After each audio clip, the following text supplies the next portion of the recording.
Shalom. As we prepare for Tisha B'Av this coming Sunday, we think about a very strange and striking phenomenon in the davening on Tisha B'Av morning. The Shulchan Aruch writes in Siman Tuf Kuf Nun Tes in 559 Sif Daled 4, Ein Omrim Tachanun v'Tisha B'Av ve'ein noflin al paneim. We do not recite Tachanun, supplications after Shemona Esrei, and we don't fall on our arm. Why? Mishum Demikri Moed. Because it's referred to as a moed.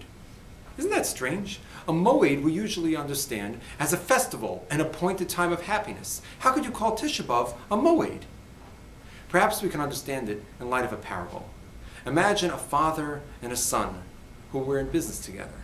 The son lived in a different state far across the country. Occasionally the father and son would get together. The father would travel and meet the son. The father would host the son back at his home.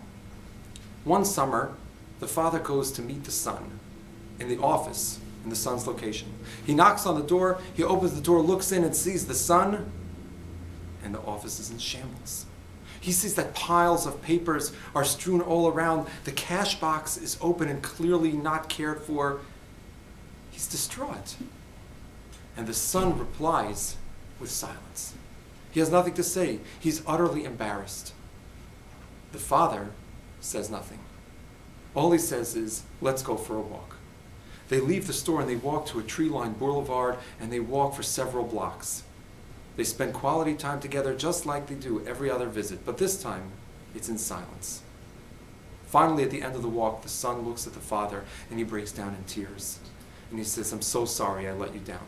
I let myself down and I let us down. Lahavdil, in a certain sense, we are the children of HaKadosh Baruch Hu. We are the son, and Hashem is our father. He shows up on the 17th day of Tammuz, and he says, here I am, ready to give you the luchos. I'm investing in you. And our spiritual life is in shambles. Comes Tisha B'Av, and the Beis HaMikdash is destroyed because we've made a mockery of our avodas Hashem. So HaKadosh Baruch Hu says, you know what? I'm going to spend some time with you. This Tisha B'Av is a moed. Says the pasuk in Eicha, Kra alai moed. It's an appointed time. It's just not an appointed time of simcha, of joy.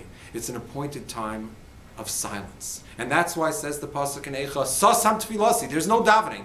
There's no tachanun. There's no begging. There's no supplication. Why? Because it's just a silent walk. In a certain sense, it's a walk of shame. But the good news is that at the end of that walk, what happens to the father and the son who have this lifelong relationship? Ultimately, the father says to the son, you see, I understand, you made a mistake. I'm ready to see how you can make this better. They go back to the office, the son says, you know what, this is what I'm going to do. Here's how I'm going to mend my ways. We're going to look forward, please God, to the Yamim Noraim, the days of awe that are approaching, which are a time for rapprochement, for reconnecting to HaKadosh Baruch Hu. Not just in a sense of intensity and musar, but also in a sense of ava, of forgiveness, and culminating with the holiday of Sukkot. So yes, there is the intensity and the silence of the moed of Tisha B'Av, but at the end of that silence, we know there is going to be the seriousness, the focus on rebuilding that relationship of the Yamim Noraim, and ultimately the joy of the holiday of Sukkot. Let it be that this year, the Tisha B'Av that we are going to experience this Sunday morning, if it's not l'sason for joy for this year, if it is a moed of silence, hopefully next year we will be meriting to have it as a moed, a holiday of simcha, of joy in the rebuilt Beis HaMikdash, b'mehera v'yameinu.